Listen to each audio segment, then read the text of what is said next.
Magandang araw po sa inyong lahat. Peke ba o tunay na Pilipino? Yan ang katanungan kay Bamban Mayor Alice Go. Pag-usapan po natin ang samut-saring issue ukol sa kanya kasama ang pangunahing investigador ng isyong ito, si Senator Risa Ontiveros. Magandang araw, ma'am. Magandang araw din po, Ms. Malu. Okay, si Senator Risa po ay proud political activist, champion ng women's and children's rights at nagpanukala pangunahin ng 25 landmark legislation para sa mga buntis, mga single mothers at mga kabataan. Senator Risa, in summary, ano ang mga samot-saring issue kay Mayor Go? Hindi lang ho citizenship, nagtanong kayo tungkol sa kanyang SALN o asset records. Nagtanong kayo sa kanyang koneksyon sa mga pogo. Ano po ba ang napupurbahan nyo ngayon na tunay na pagsisinungaling o talagang pag-iwas niya sa katotohanan? Halo-halong pagsisinungaling at pag-iwas sa diretsong pagsagot sa mga diretsong tanong naman, Ms. Malu. Tungkol nga sa kanyang citizenship, tungkol sa kanyang koneksyon sa Pogo, dahil di hamak na isa sa pinakamalaking Pogo hub so far na na-raid yung kanya sa Bamban Tarlac. Tungkol sa kanyang SALN nga at lifestyle, parang unexplained or unexplainable so far na wealth at yung koneksyon ng lahat ng ito sa mga posibleng criminal syndicates, pati surveillance at hacking activities na kung mapatunayan, may implikasyon sa ating pambansang seguridad. Okay. Take us back to day one. Paano ho ba nagsimula ang investigasyon na to at ating haka-haka na baka hindi tunay na Pilipino si Mayor Go? Nagsimula po itong lahat, Ms. Malu, dahil sa tuloy-tuloy, 4 na taon na halos na pag-iimbestiga ng Senate Mhm. Committee on Women, Children, Family Relations, and Gender Equality sa kabuuang phenomenon ng POGO. Mhm. Several weeks ago, a month ago, pangalawang beses ni Raid itong isa sa pinakamalaking Pogo Hub na natuklasan so far sa Bamban, Tarlac.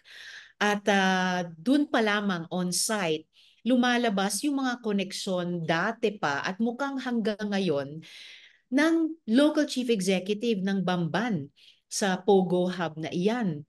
Bukod sa marami-raming mga taong na-rescue, mga Pilipino, mga Vietnamese, may Malaysian pa at ilang mga Chinong pugante na doon ay naaresto, may mga dokumento on-site na nagpapakita na si Mayor Alice Guo mismo, bago siya naging mayor, ang nag-apply para sa mga dokumentong kinakailangan nitong Zunyuan na Mhm. mag-operate ng POGO dyan sa Bamban.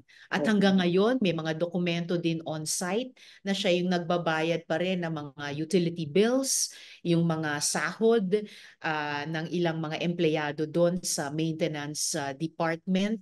Kaya't naging kapansin-pansin na bakit mayroong tila link ang local chief executive dyan sa Pogo Hub na iyan. So bago pa po siya naging mayor, ang sabi ninyo sangkot siya dito sa kumpanya na nagpapatakbo ng Pogo, siya ang nagpapasweldo sa mga empleyado nito. Pero meron ho bang property issue din? Mukhang nire-rent ba property ni Mayor Go o ni Alice Go bago nag-mayor na kinatatayuan ng Pogo Hub na yon? Ayon sa kanya, siya daw ang bumili ng marami-raming pira-pirasong lupa dyan sa nabuong halos 8 hektarya ngayon na tinatayuan ng Pogo Hub na iyan.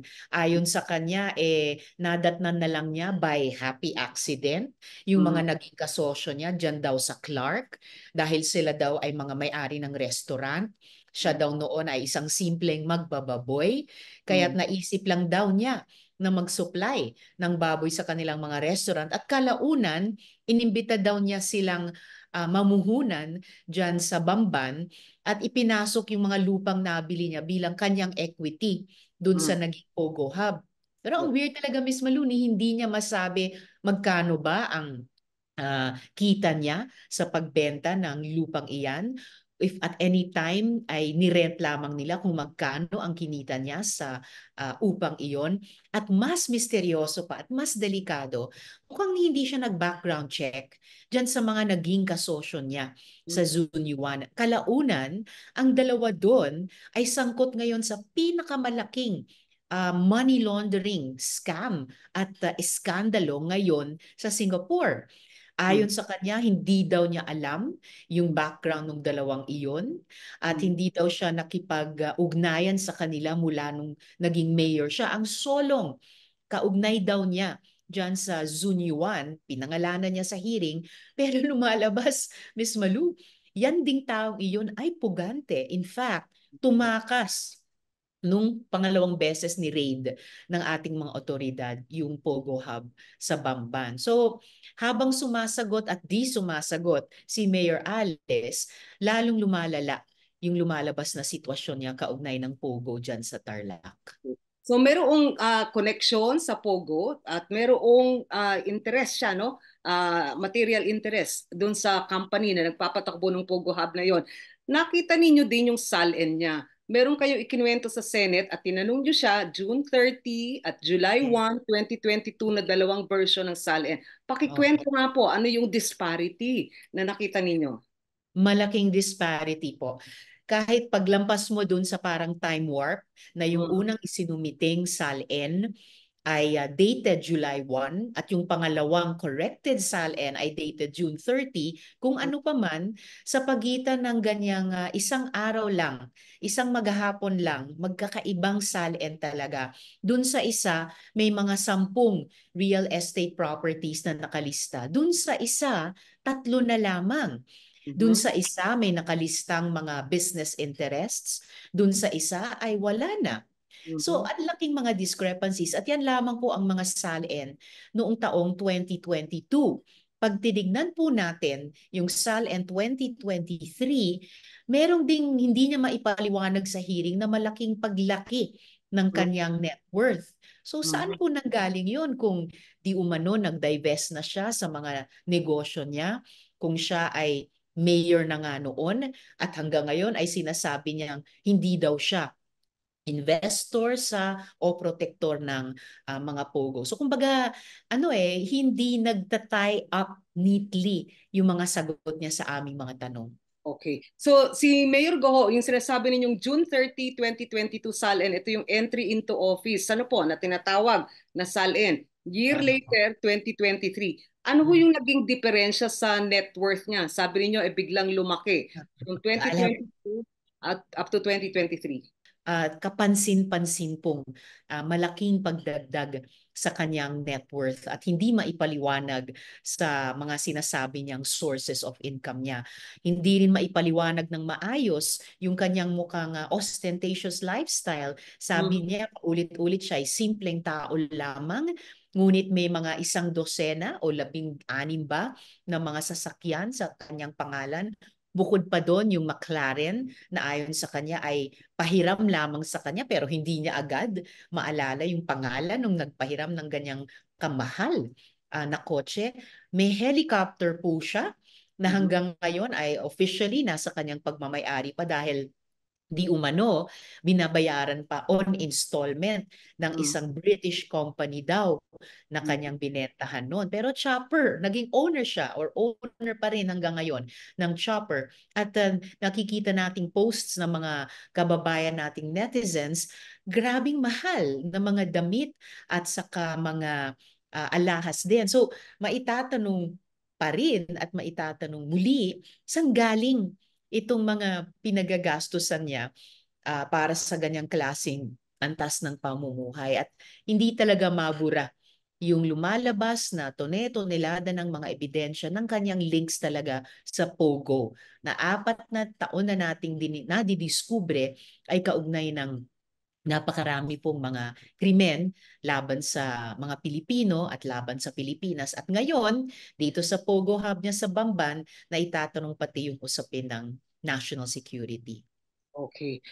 Pinag-usapan po ninyo yung source of income niya, ano po? Pero ang mayor, tila hindi naman mataas masyado, no? Salary grade 27 ho ba o 29? Ibig sabihin wala pang 200,000 yata kada buwan. Pero sabi niya, ang background niya meron silang piggery o nagbababoy ang kanyang mga magulang. Lumaki siya doon sa pagbababoy at sa loob ng bahay lang siya palagi. Ano ho yung parang background niya? Kasi kung hindi natin tatanggapin na galing sa Pogo yung kanyang pera, saan manggagaling? Kaya nga po, kahit sa sinabi niyang 2,000 heads ng baboy na meron siya sa kanilang kumpanyang pagbababoy, kahit pa sa ibang mga kumpanyang inilista niya dati, sa embroidery, sa Mhm. bulilit siopaw, Mhm. pero meron din siyang smelting na inilista dati. Pero kahit pa po, pagsama-samahin natin yon at kung tignan yung ilan sa mga dokumentong ipinakita ng kinita ng mga kumpanyang iyon taon-taon, hindi po talaga magsusuma ng ganyang Mhm. kalaking perang kakailanganin para sa kanyang lifestyle nga po. At kung Pogo ang talagang source of income niya, talagang dapat mag-alala tayo doon dahil wala po talagang mabuting nanggaling sa Pogo, panay mga masasamang epekto sa ating lipunan. At yun na nga, dito sa Bamban Hub, na itatanong pa, iniimbestiga pa yung posibleng paggamit niyan sa pag-monitor, pag-surveil sa ating Mhm. gobyerno Mhm. at hacking activities pa, laban pati sa mga government websites natin. Yung espionage po, ano yung pagiging espiya. Lumabas yung issue na yon dahil sa merong questionable citizenship at ang birth Mhm. certificate na naipakita ni Mayor Alice Go parang 17 years old daw ba siya nung nalaman niyang una. 19 na actually, opo. Okay, 19. So, meron hong parang mga reports na yung sinasabi niyang tatay, Chinese citizen at baka daw may connection sa Chinese Communist Party. Ito po yung mga samot-saring balita na umiikot. Pero yung kanyang nanay, sabi niya, Pilipina. Pakikwento Hmm. nga po, ano yung issue sa citizenship niya at ano so far yung inyong nadiskubre? Nadidiskubre po namin mas maraming tanong kaysa sa sagot. Dapat ang citizenship simple lang, di ba? Ang Mm-mm. problema, contradictory yung lumalabas sa mga dokumento. Sabi niya nung una, ang tatay niya ay Chino. Pero sa isang register of live birth na nakita natin, nakalagay doon ay Chino. Pagdating sa ilang mga business documents niya, Pilipino na naman. Doon naman sa isang hearing, sabi niya, Filipino-Chinese. So, ano ba talaga ate, di ba? Ang citizenship ng magulang natin ay hindi, kumbaga, multiple choice. Okay, kung Chino yung tatay niya, ang solong pwedeng pagmulan ng kanyang Filipino citizenship ay kanyang ina. Napaka-misteryoso din. Sa Mhm. dokumento ng kanyang birth, nakalagay Amelia Leal, ang pangalan ng kanyang ina, at kasal daw sa tatay niya. Pero paulit-ulit din niyang sinasabi ngayon at sa kanyang isang naunang interview na ang kanyang ina, Amelia Leal, ay kasambahay Correct. ng tatay niya. So, kasambahay ba? Kasal ba? Tapos nung una sabi niya siya ay solong anak. Nung Mhm. ipinakita natin yung mga dokumento, lumalabas may at least dalawa siyang kapatid. At Mhm. sa hearing, sinabi ng PSA may pangatlo pa. So hindi lang sina Sheila at CMN Lialbo, meron pang Wesley Lialbo. At sa lahat ng mga birth certificates nila, parehong mga pangalan ng oo, magulang ang lumalabas. So, Mhm. 'di ba, bakit ang isang napakasimpleng usapin, yung identity, yung citizenship, ay hindi masagot niya o nung mga dokumento tungkol sa kanya ng ganung diretso at simple lamang.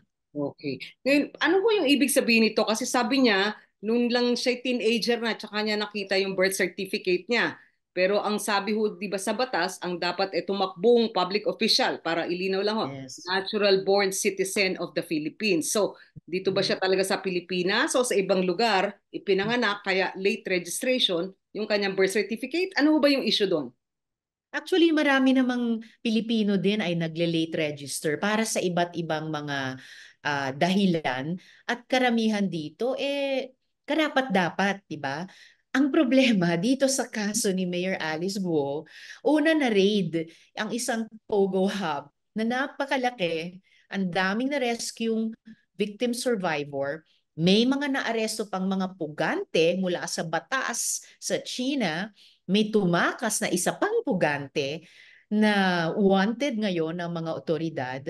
At yung dalawa sa kasosyo niya sa Pogo Hub na yan ay hindi lang wanted, standing trial na Mhm. sa ibang bansa. Mhm.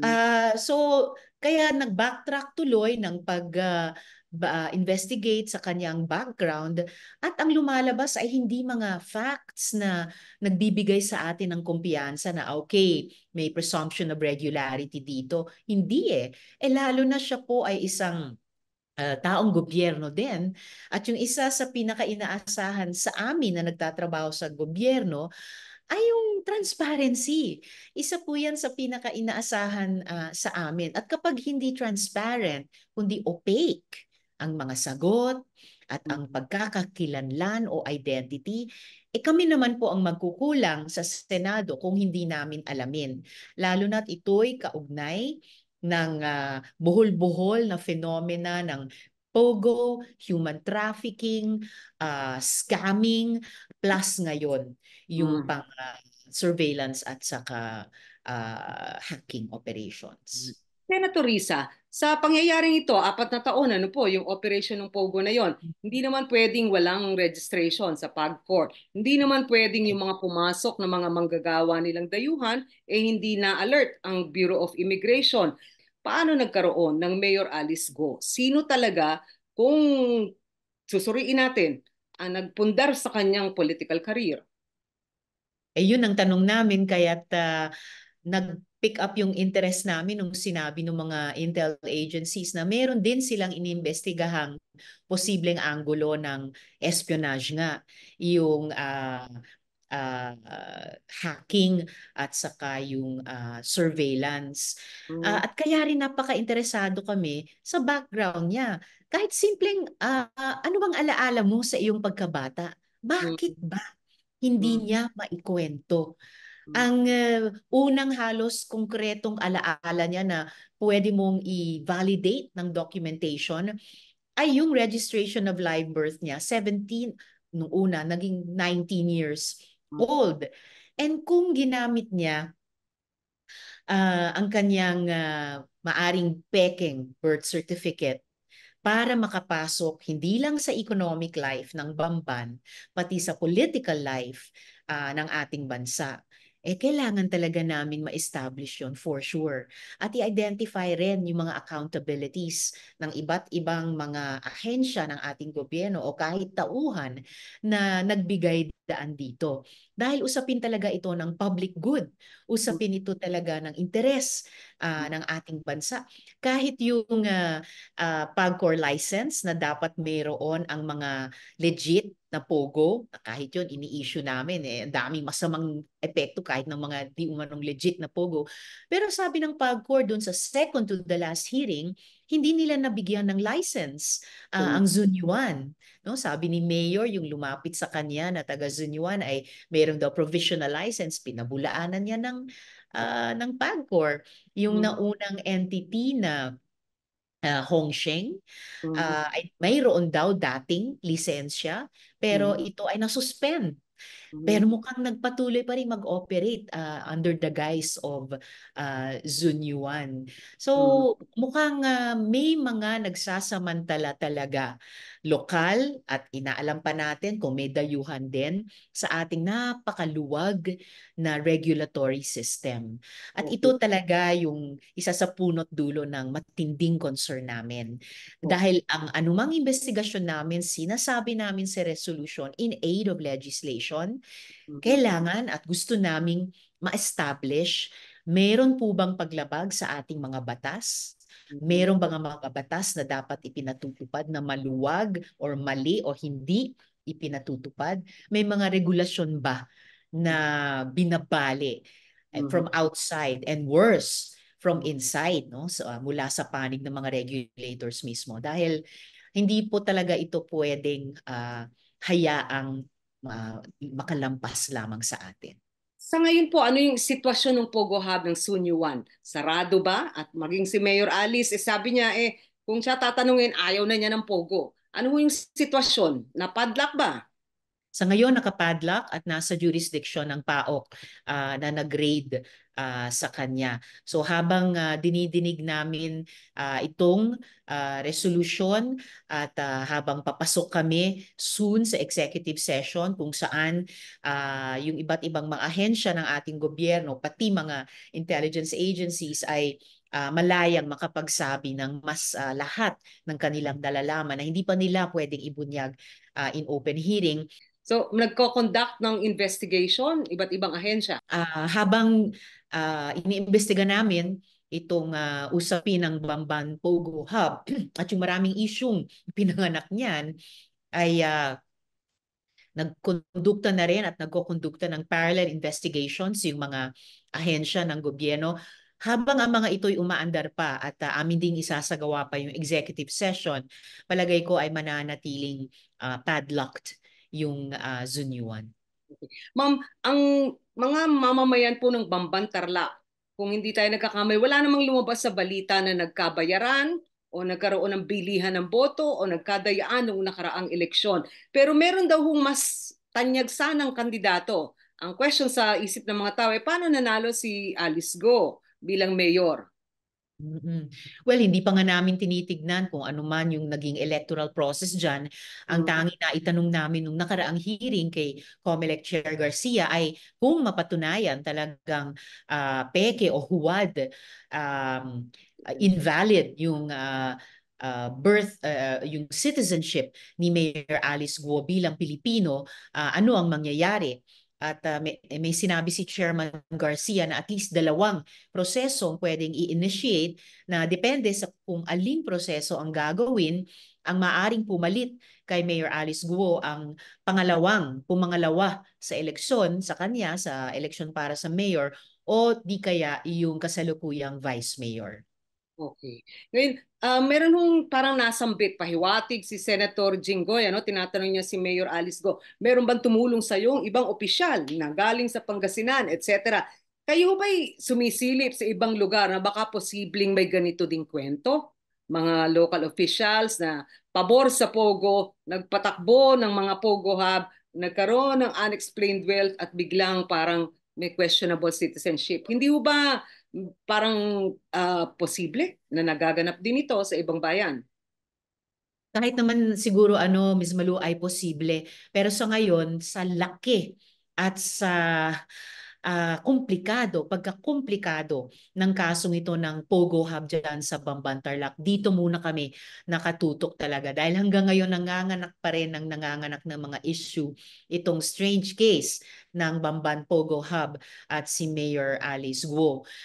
Pero dun sa anggulong iniimbestiga pa ng surveillance at saka hacking, syempre Baka nako-concern yung ibang mga kababayan natin na posible bang ito rin ay ginagawa ng ibang bansa sa iba pang bahagi ng ating bansa, o lalo na may mga magaganit na relasyon tayo sa kanila dyan sa West Philippine Sea, nauna na dito sa mga o kasabay sa investigasyon sa POGOS, yung dun naman sa ating grid, at iba pa, no? So of concern po talaga iyan, dahil sino ba namang mga bansa ang ayaw manatiling independyente, di po ba, at may kasarinlan. di ba sa espionage at hacking, ano po, may sex trafficking din yatang nakita kayo na nagaganap na operasyon sa ibang mga Pogo Hub. Dito ho ba sa Bamban ay walang ganun kayong nakita? Wala pa naman ganun kaming nasilip na anggulo. Bagamat syempre yung mga love scams Mm. sa kanilang online scamming operations, syempre yung sex ay isang factor dyan, no, ng panloloko sa mga biktima at kalaunan pagkuha at pagnakaw ng pera sa kanila. Pero totoo, yung sex trafficking ay isa sa pinakamasahol na aspeto ng human trafficking na bahagi ng dumaraming mga Pogo hubs na ating natutuklasan at nare-raid ng ating mga otoridad. Isa sa pinakamasahol na pasakit na dulot sa ating bansa niyang buong Pogo phenomenon na yan. Senator Risa, nakailang hearing days na kayo, no? At halos sa lahat, umattend si Mayor Alice. At marami yatang nainip o nainis na ilang mga senador na parang paulit-ulit siya na Hindi ko po matandaan. I-check ko po. Pero in fairness, she was brave enough, bold enough to attend your hearings. How can she be a better resource person or witness? At saan siya medyo tingin niyo dapat needs improvement? Ikaw lang, Miss Malu, nagtanong ng ganyang tanong sa akin. Siguro, dapat advisean siya ng kanyang mga abogado kung kaya nila magsabi siya ng totoo.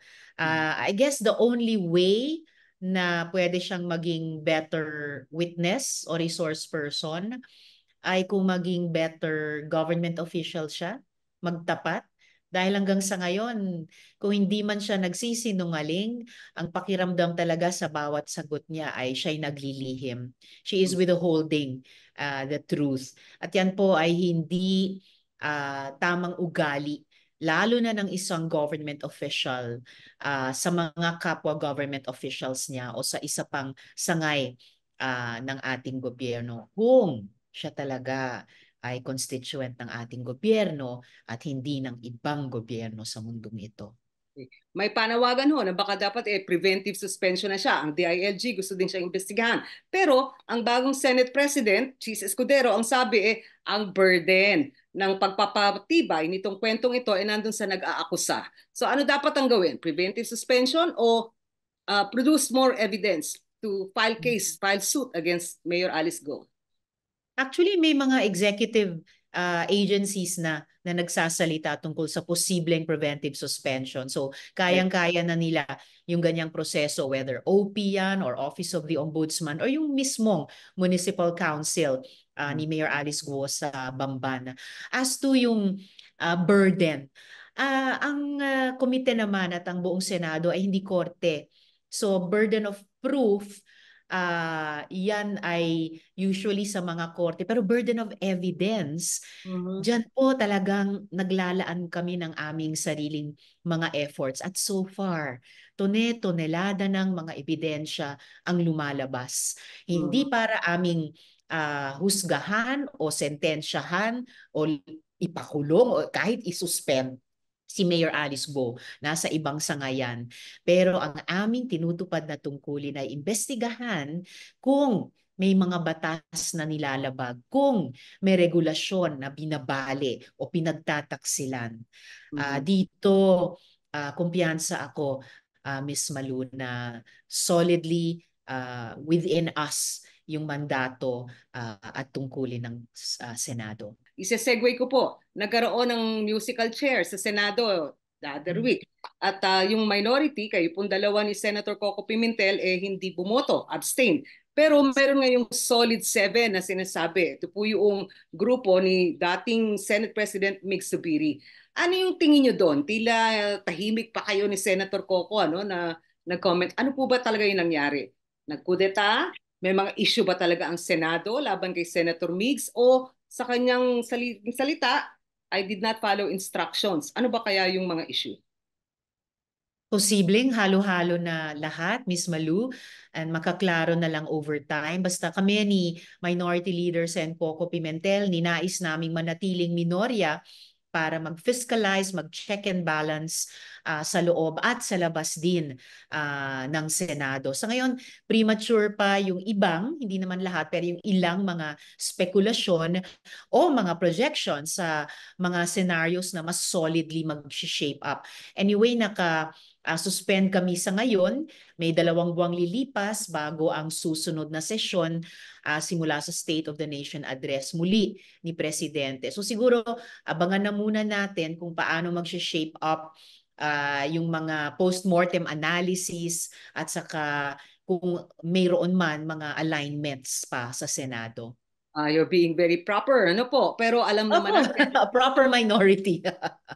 the proper minority, but the solid Opo. 7 had spoken, some of them, ano? Yung isa is yung parang the foot diplomacy o the foot issue na kesyo. Ang naging daw issue dahil hindi daw pinayagan na mag-Zoom meeting sa plenary na lang si Senator Bong Revilla dahil nagkaroon siya ng recent foot operation. Sabi ni Nancy Binay, parang they're putting their best foot forward. So merong sarcasm doon. At ang sabi nung Solid 7, nung ilan, talagang they will exercise independence right now. So, para sa minority of 2, kayo po ni Senator Coco, Was that a happy news or sad news? Well, for the supermajority or for the minority? Yung Well, ang Senado, kabuuan, no, ay nakilala bilang independenteng institusyon. oh, Lalo na tuwing may krisis, maya't maya tinatawag kaming last bastion of democracy. So, mas maraming independenteng bloke sa loob, mas maraming higit na independenteng miyembro namin sa Senado ay mas mabuti. mm, So, para sa amin sa minority, I suppose kung ano man yung dynamics sa loob ng majority. Kung may bahagi nila na nagsasabing magiging mas independyente pa sila sa ngayon, I suppose it can only be for the better. okay. Pero sa inyo pong mga nilunsad na mga investigasyon, ano po, kahit na may supermajority dati of 22 senators versus minority of 2, eh marami namang tumulong sa inyo. Ano po, at Oo. kasama ninyo sa investigasyon sa komite ninyo or sa iba pang mga naging ninyong panukalang batas. Doon sa Solid 7, tila marami doon eh parang medyo kapareho ng inyong panukala o pagsilip sa mga issue. Meron ho bang naging kwentuhan kayo of chamber na kasama yung Solid 7? Ah, wala pa namang ganun. And I think itong 2 buwan din ay breather na kukunin ng lahat, no? Bawat isa, tapos bawat grupo para magnilay at mag-explore, if ever mag-usap sa mga pagitan nila kung ano yung magiging moves at ano yung magiging posibleng alignments. Gaya ng nabanggit ko kanina, baka maaga pa, baka Mhm. speculative pa, pero 2 dosena lang naman kami, so lagi namang bukas ang lines of communication. Basta't ang pinakabukas na line of communication para sa akin ay sa pagitan namin ni Sen Coco, and kami rin po ay mag-uusap ngayong suspension bilang paghahanda sa susunod na yugto ng buhay ng Senado. Ang tanong ko sa isip ng maraming tao, ba't kaya nagbadali na magpalitan ng pwesto? Eh, nakasuspend nga ang session ninyo. Magbabalik kayo papasok ng SONA. So, and usually, sa SONA nagkakaroon ng election of the Senate President and pro tempore, etc. Bakit, ano yung dahilan? Eh, break naman. Bakit kailangan Mm. magpalitan ng pwesto? Well, syempre, hindi ko rin na masabi yung timing ng majority. Nung tinanong nga ako bago nung pagpalit ng liderato, nung tinanong ako ng Senate media, sabi ko nga, hindi ako privy sa mga detalye, abangan na lang mamaya or later this week. So, hindi ko masabi kung sila ba'y nagmadali o ito ba ay matagal nang nahihinog pero ngayon na lamang talaga na clinch. Mhm. Pero ganyan talaga ang politika, di ba? Sa labas at sa loob ng bawat institusyon. I guess there comes a moment na magko-converge ang iba't ibang mga tendencies na noon ay hilaw or ngayon ay nahihinog. Yun din ang isang importanteng babasahin namin ni Sen Coco ngayong suspension para kahit dalawa lang kami sa minority, tulad sa nakaraang 2 taon, nakapag-produce naman kami, palagay ko, ng mahalagang trabaho sa mga issue tulad ng sugar smuggling fiasco, yung martial law commemoration, yung confidential and intelligence funds, pati po yung Maharlika Fund. And looking forward po ako na patuloy kaming maging kapaki-pakinabang sa ganyang paraan. Oh, tila nga kayo yung napakasipag na mag-imbestiga. Ano po? Mahusay yung research team ninyo. Dahil ang dami Napakahusay ninyong po nila. issue. Anyway, pero sa ngayon, ang Senado, okay, 24 na senador. Merong majority coalition, pero may bitak na 4 na sikat. Merong solid Ah. 7, may minority of 2. Yung 4 na sikat, yun daw po yung mga dating artista o mga senador na galing sa entertainment o film industry. Totoo bang may mga ganong bitak-bitak? Ngayon, huwag na ho natin iwasan yung usapin ng re-electionist. Ano po? Sa May 2025, yung 12 sa inyo, tatakbong muli or bow out dahil second termer. Hindi ko ba connected doon yung realignment na to na sino ang makakapwesto sa Magic 12 ng admin slate?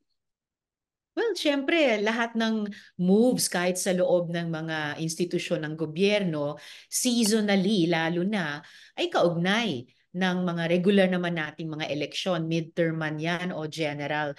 In fact, dahil mahina pa at hilaw pa yung ating political party system, kakaunti lang ang mga totoong partido. And I have to say, Akbayan, yung partido ko ay isa doon sa mga tunay.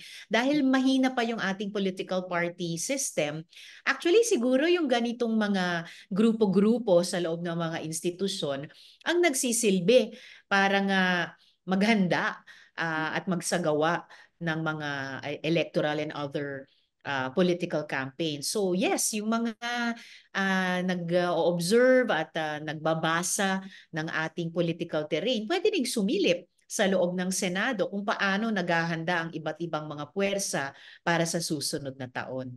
Okay. Kaya ako lang po natatanong kasi marami doon sa mga pro-Duterte senators, ano po, magkakaroon ng pagkakataong tumakbong muli for re-election, ano po, Senator Bato, Senator Bongo, at saka si Senator Francis Tolentino na parang alam naman natin na talagang panik kay Pangulong Duterte. Pero yung mga nanalo noong 2022 na pro-BBM naman, parang hanggang 2028 merong pagkakataon, ano po, 2029 actually, ano po. So medyo unusual yung mix na yon. May mga pro-Duterte senators, mga pro-BBM senators, partido na sabi nga ninyo minsan malabnaw ang partido sa atin, ano, Nationalista Opo. Party, NUP, NPC, PDP Laban, nandun lahat dun sa solid na, well, yung 20, bali bumoto kay Senator Cheese, yung 15. So, ano ho to? How do people make sense of yung napakamasalimuot na political party connections? Totoo ba yung sinasabing in politics, there are no permanent friends, only permanent interests? So nagsariling sikap o self-interest lang ba yung ating mga senador sa naganap ng palitan ng liderato? Interesting nga kasi sa konteksto din nung nangyayari sa labas na parang wala nang unit team, Hmm. nag-aaway ang unit team, merong hindi exactly nagmi-mirror na alignment sa loob ng iba't ibang institusyon. Mhm. So, well, dahil miyembro din ako ng Senado, proud naman akong sabihin na may natatanging personality din naman ang Senado.